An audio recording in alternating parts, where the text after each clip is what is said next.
Okay, as promised, Fowler's facts. We have to dig in here with our statistician, Clinton Fowler. Some controversy or drama, some heat here, because Jett Lawrence has won his first ever Premier Class Supercross race. The first one he's ever entered. He won. That is not debatable. I know some people are mad saying, but he raced 450 races last year. It was his first Supercross. I can't argue that. It is his first Supercross. Yes, he raced SMX, motocross, all that. To me, that's not really up for debate. Clinton, other parts are up for debate because the people are confused saying, I remember Josh Grant, Ken Roczen, Damon Bradshaw, they did this, right? Yeah, and to your point, there's no questions to be asked here.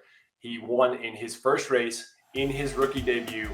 Enough said, like, incredible accomplishment. JT, I look at that day, like, before we hop into Grant and those guys, I look at that day, only one mistake in the entirety of it, a heat race ball. Yeah, it was a phenomenal performance. Really fast all morning qualifying sessions. He looked the part. And I've had people DMing me and I've seen tweets about so many people upset about this particular stat. For me, okay, you don't like the stat, you want to see it a different way, fine. The point is, Jett Lawrence is doing things that no one really ever has done. Not this dominant, this early, and this young. So that to me is the bigger point. You can be upset and say this rider or that rider in their first race. I don't care how you slice it. The point is Jett Lawrence is a phenom, and there's going to be more of this to come. All right, Clinton, now let's get into this rider and that rider. Yes, Damon Bradshaw won Anaheim 1 of 1990. I'm the biggest Bradshaw fan there is, but I know that was not his first race in this class.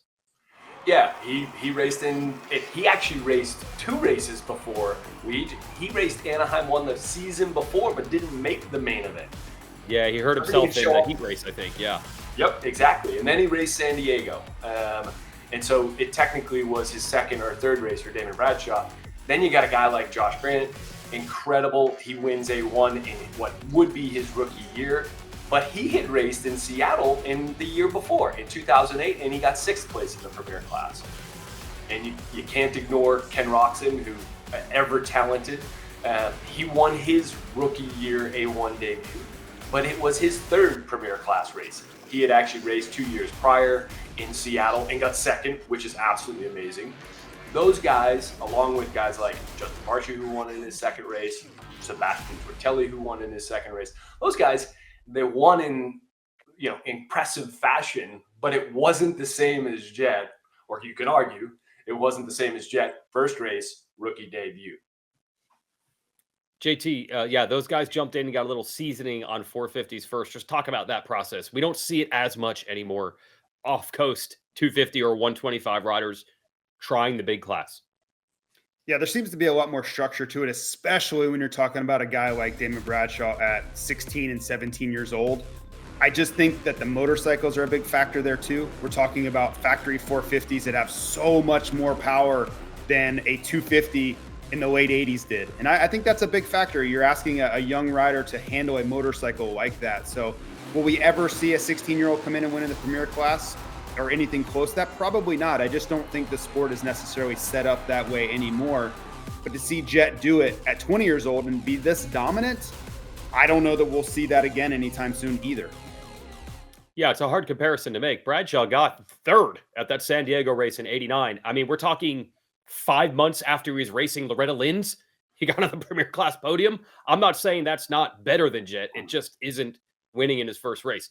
But Clinton, the plot thickens, because now when we look at the actual stat, you could claim some riders did do this, although in an entirely different era, starting with the first Supercross race.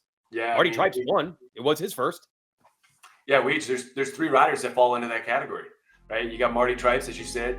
He wins the first ever Supercross held in the United States, right? 1972, unequivocal. Now, the series, as we know it today, didn't form until 1974. So, splitting hairs, you could choose for bench racers. This is a wonderful point. I don't think it takes anything away from Marty Tripes. He won the first ever Supercross. Somebody had to win that race, Beach. Another here, Carsmaker, he wins the first ever official Supercross race as part of the series in 1974. So again, somebody had to win that race. Is it the same as Jett? I think that's where we could debate forever. Also, excuse me, where was that race that Cars Makers won? Oh, very important, Weech. Good call out. Daytona, a Yeah, place we had raced before. right. Daytona had held multiple races. It just wasn't called Supercross yet. So to me, that's just winning a motocross race that suddenly had a new name when Cars Makers won that one. Yeah, and it shows you for bench racing, all of these things are great, right? Like we can debate the Yeah. here's here, if you will. It makes it interesting. And if we're gonna do that, then you got to talk about Jimmy Ellis, who wins his technically first Supercross in 1975, but he had been multiple year pro before that.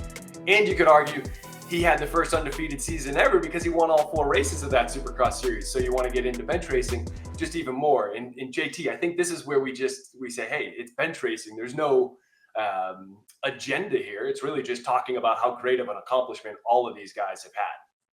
Of course. And statistics are very specific things. They have very specific parameters, as you would know better than anybody else. So in the end, like I opened with, who cares? We're just talking about how phenomenal Jett has been. You don't have to necessarily agree, but in this specific thing, Monster Energy Supercross, his first ever 450 race, I kind of stand behind it. I think it should be celebrated and it should be noted repeatedly. But so Clinton, if I put it to you, you don't really have a hard stance on this. It's up for debate as far as you're concerned. Yeah, I mean, it's one of those things where I think each one of these accomplishments has, if you want to put an asterisk, you can, but there's just certain things like Jett. It was his first race in his rookie debut. Those are unequivocal. And so I think all of these accomplishments are amazing. There's no agenda of trying to say one's better than the other. It's just simply, these are amazing accomplishments that have happened in our sport that we all love.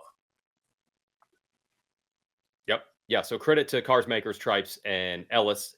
And hey, Bradshaw, Roxon, Josh Grant, they were amazing, unforgettable moments. We just got another one in Anaheim. Thanks, Clinton. Thanks, guys. Before we go, let's tell you how and when you can watch round 2 of Monster Energy AMA Supercross from San Francisco. Starts at Race Day Live. That'll be at 3 o'clock.